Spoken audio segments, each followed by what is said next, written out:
Greetings all, Devious Monkey. Special surprise.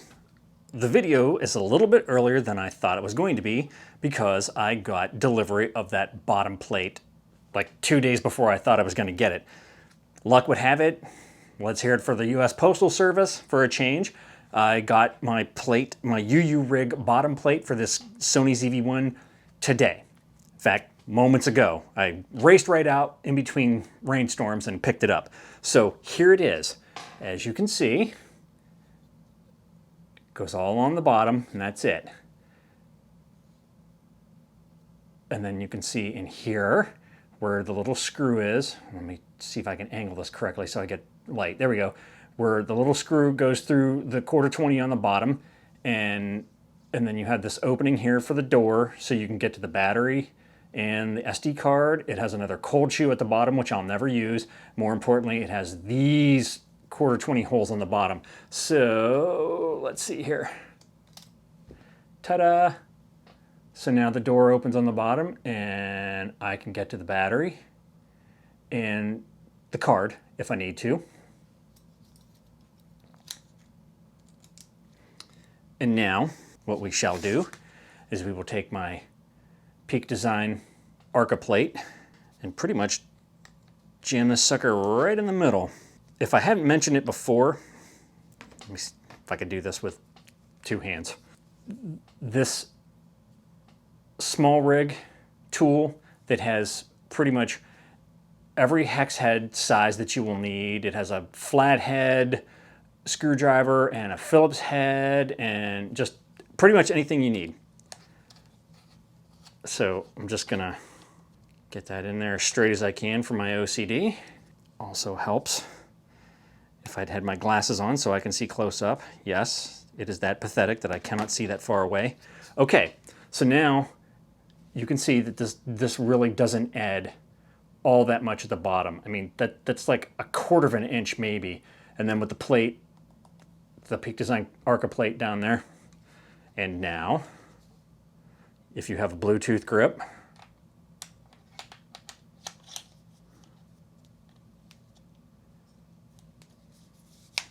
bam! And of course, unimpeded, opens right up. Of course, I have the K&F filter, which you can see that awesome green color to it. Quality, man. Okay, now I'm gonna try to do this. You can see how far that shows. Boom. Now when it mates up, it's just as tall, maybe like a smidge where the grooves are, higher than it normally would be. But really not at all. And that's the K&F variable ND filter.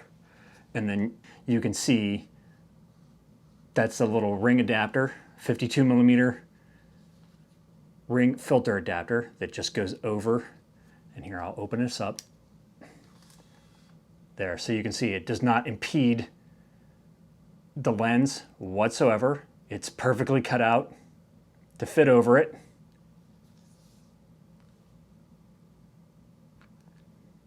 You can see the screen.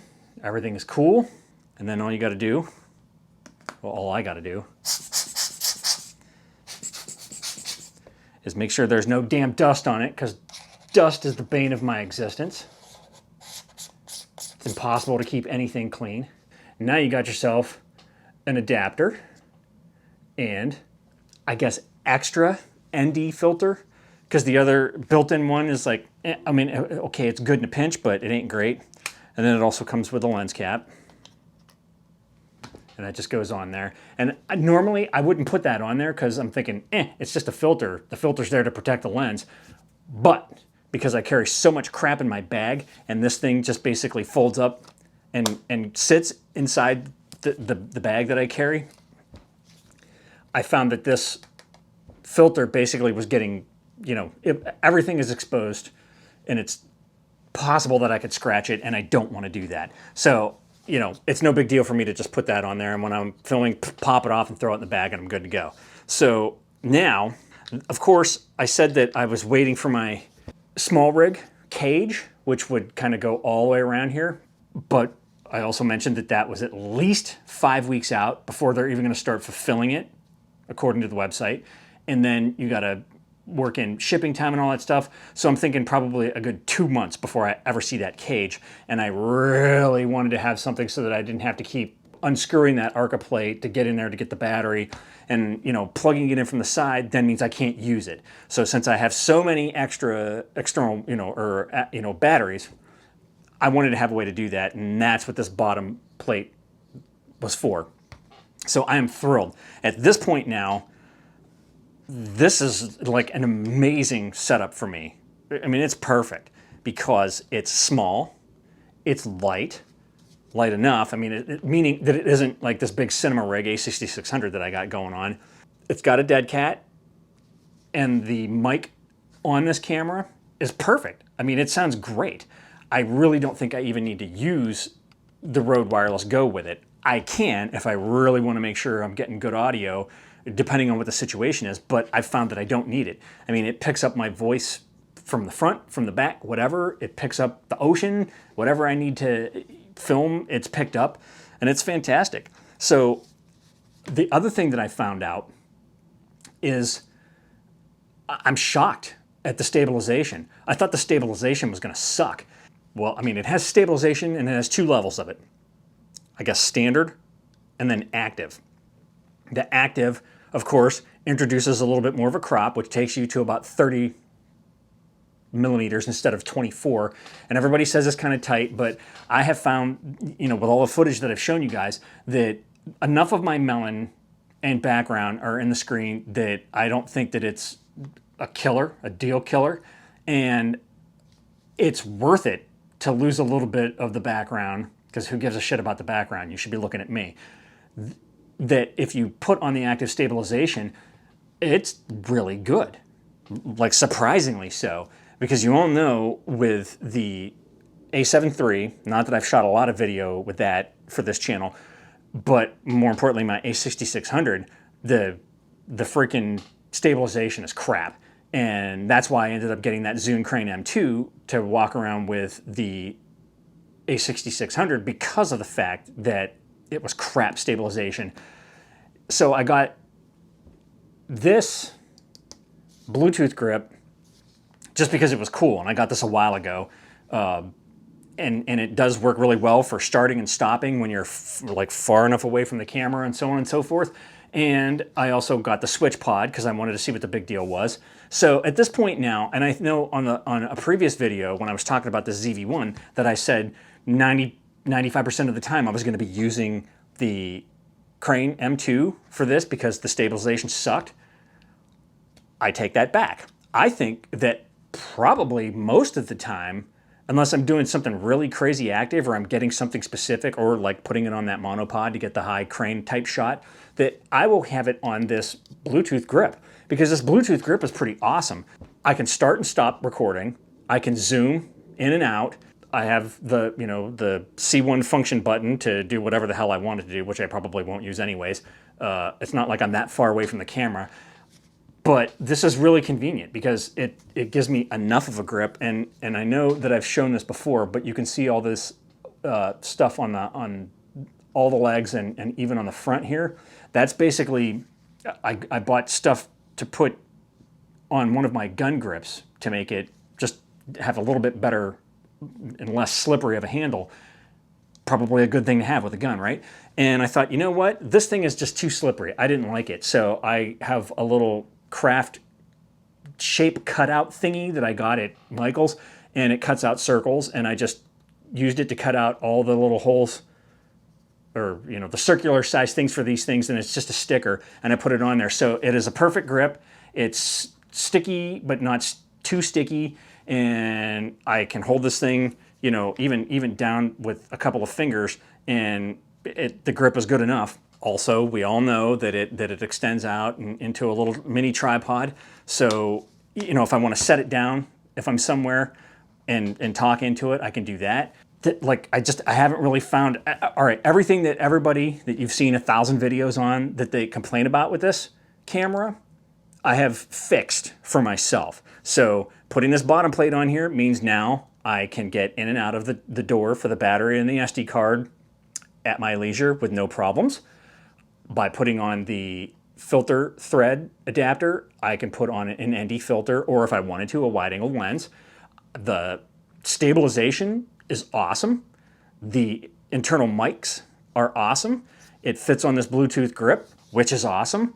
It's awesome and it's perfect. And I actually feel like I'm going to be filming even more. Now, granted, I shoot a little bit less now. Or I don't shoot less, I post less. Where, you know, I'm not beating myself up for taking a day or two off, depending on what I've got going on. But with this thing, I mean, this just literally goes into that bag, and I can take it anywhere. And if I want to take it off the grip, I can, and that'll fit into my pocket for my cargo shorts or whatever. So there's not going to be a problem with me taking this around, because obviously I'm not going to be taking that cinema rig all over the place. Why would I? But I can get stuff with this, and the footage looks amazing too. And obviously I decided to shoot in 4K, but not 4K 100 megabits. I'm putting it down to the 60. So 4K, 24 frames per second, 60 megabits. And then I set up my memory on here so that I also can do 1080, 60, and 1080, 120 frames per second. So now I can start doing some footage where I can slow it down and it doesn't look too horrible. All in all though, I mean, and I've even gotten, you know, feedback from people that the footage looks amazing, the audio sounds amazing, and the stabilization is almost gimbal-like. That's how good it is. And again, I have long enough monkey arms that I can hold this far enough away that enough of the background gets in so that it isn't just my face jammed into the screen. And that is perfect. Other than getting the cage just to add a little bit more protection, I mean, this thing is so slight and light and perfect that, you know, I don't know, maybe I won't even put the cage on, or the cage will go on a special occasion, because I don't need to add anything to this. Because if I take off the dead cat and decide to use the Rode Wireless Go, I can just slide it into the hot shoe. Same as I always would on any of the other cameras I do it with. But again, I don't really feel the need to do that because this mic is so awesome. Quick video today with me ranting about how awesome this thing is. I just wanted to let you know that I got the piece a couple days early, and you watch me put it right on, and you can see how I can access everything. It's everything I hope for and more. This camera goes beyond my expectation. Good job, Sony, other than some of the dumbass things you did, but other companies have made workarounds for us so that it makes it totally usable. Not only totally usable, but fun to use, which, if any of you've got this out here or something similar, I hope it makes you go out and desire to create more. I know it has for me. So right now, again, we're in between storms, and there was a wall of black clouds coming my way. So I think before the lightning starts and I get struck by lightning or anything like that, or the heavy sideways wind starts, I want to go out and do some filming. But as always, thanks for joining me. Like, subscribe, and all that shit. And remember, kids, forward and up. Oh, by the way, I'll put links in the description for all this stuff. Some of it again, but the UURig and all that shit. So you know where to get it, and you can go out there and hook yourself up too. All right, that's it. Thanks all. I'm out.